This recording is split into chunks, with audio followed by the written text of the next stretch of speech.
Hey there, welcome. I'm Belle, and today I'm gonna be talking about the difference between teaching a class and teaching individuals. So, if you are a teacher and sometimes you feel like you need to adapt your classes for the students' personalities, so this video is definitely for you. But before we go into the video, please make sure to subscribe to my channel. I put a new video every Friday. I know that I haven't been so active here on my channel, but I'm back. I promise that now I'm back and I will be posting every single Friday. So please subscribe. Also turn on your post notifications so YouTube sends you a notification every time I post a video, because YouTube sometimes they just don't tell you guys when I post. I mean, they never tell you guys when I post. So make sure to check if you are still subscribed, especially because I haven't posted in such a long time. So please check if you're still subscribed and please turn on your post notifications. So now, without further ado, let's go right into the video. Let's start the definition of teaching a class.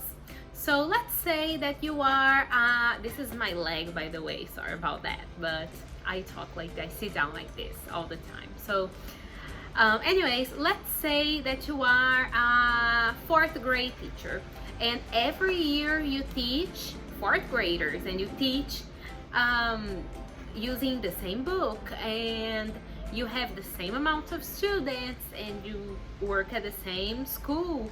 So the methodology is the same, the book is the same, it's the same number of students. So I'm sure that if you are the teacher, that fourth grader teacher, I'm sure that you've heard people saying like, oh, your job is too easy because you already know what you're gonna teach the students. You teach the same thing every single year, so your job is so easy and blah blah blah. But if you are a teacher who doesn't teach the class, instead of teaching the class, teaches the students, then I'm sure that you feel super offended, as you should, because that's not true. So I'm sure you feel super offended when people say that, because that's offensive, number one. And number two, when you think of the students as individuals and you think of the world changing and people obviously having different personalities, you will have to adapt that material, that methodology, everything basically, because you will be teaching, you won't be teaching the class anymore, you will be teaching the individuals. So basically it's the biggest difference. So the definition of teaching a class is repeating every single thing for every single class, every single year, or every single semester. For example, if you teach an English course, then I'm sure that you have like plenty of groups. So let's say that you have 3 groups of 4-year-olds, and again, it's the same book, the same size, the same school, the same methodology, the same everything. Some people think that by having 3 groups of the same age and the same book, the same everything, that you're going to prepare one class and teach this class 3 times. And this is not true. This is so not true. I mean, I used to work at an English school and I absolutely loved it. Thing is, I know that a lot of teachers, when they have the same group, I mean, it makes it easier, a little bit easier for you to have like 3 groups of 4-year-olds with the same material, the same everything. But it's not the same everything. It's not the same class if you teach the individuals, because you need to take into consideration your students' personalities. For instance, one year I had 2 groups of 9-year-olds. Love 9-year-olds. It's one of my favorite age groups. And they were so different. I mean, for the first day, it's usually the same class. So on the first day, it's no big deal really, because we're getting to know the students. But right off the bat, on the first day, I realized that I had two different groups. And when I say different, I mean different. They were completely different. One group was all girls. There was no boys in the group, and they were loud and awesome and talkative and confident, and I loved that.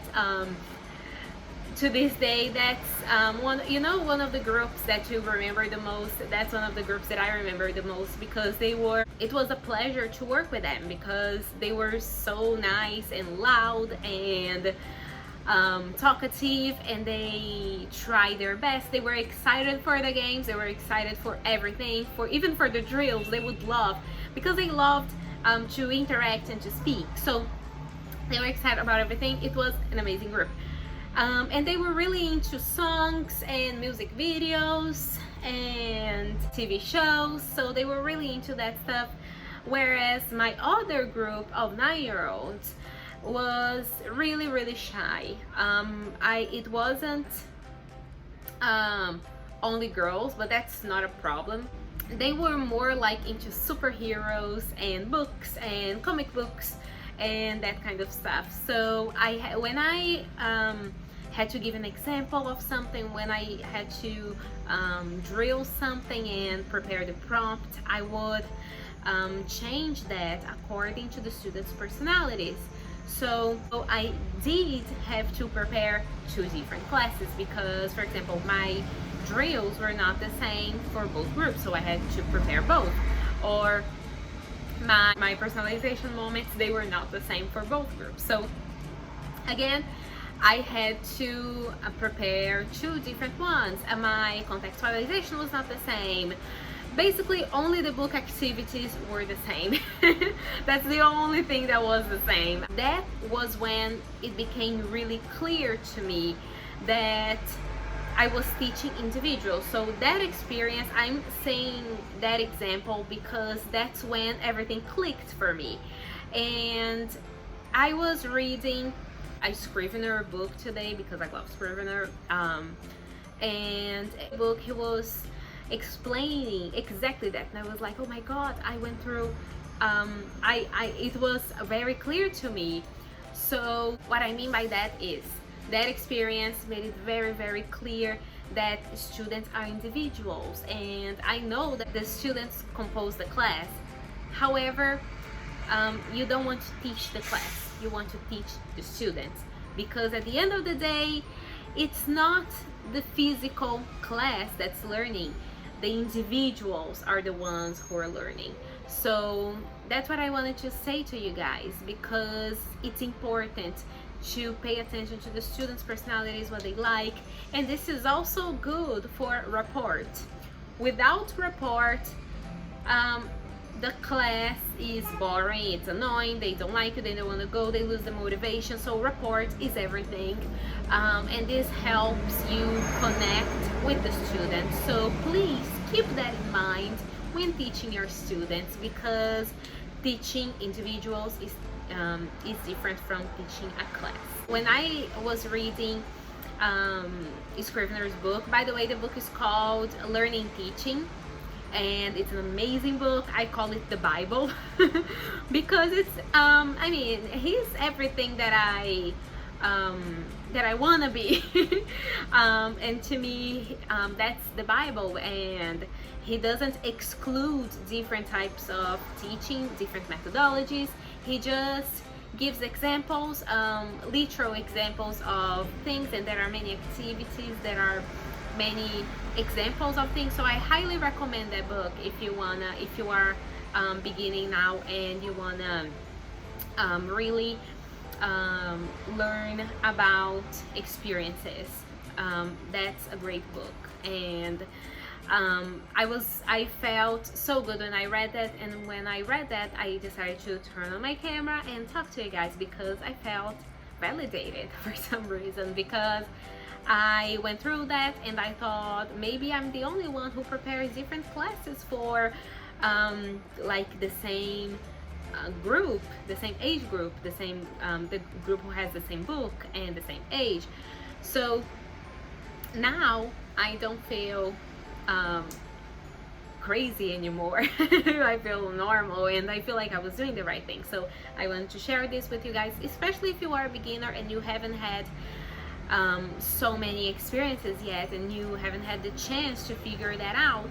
I just wanted to share my experience so that you could learn from that. Thank you guys so much for watching this video. Please subscribe to my channel. Please check if you're subscribed, turn on your post notifications, give this video a big thumbs up because I know that you forget to do it, and leave in the comments below what other videos you guys want me to do next. And I see you next Friday. Bye.